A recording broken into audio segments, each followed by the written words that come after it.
Problem लिया हमने, तो ये जो इस ट्रायंगल की बात करें तो ये एंगल अगर एक्स है, तो अगर ये दोनों पैरेलल लाइन है, अगर ये पैरेलल लाइन है, ये पैरेलल और ये भी पैरेलल लाइन है, तो ये एंगल भी 115 होना चाहिए।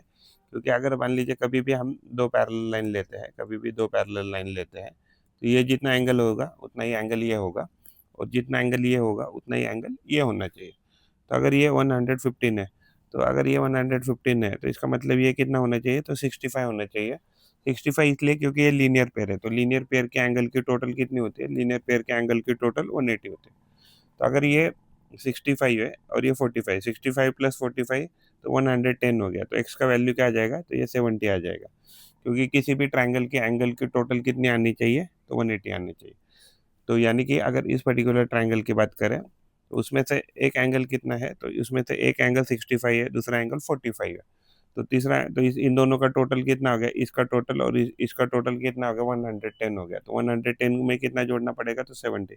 तो एक्स का वैल्यू इसमें 70 आ जाएगा, जो हमारा सोल्यूशन है इस पर्टिकुलर प्रॉब्लम का।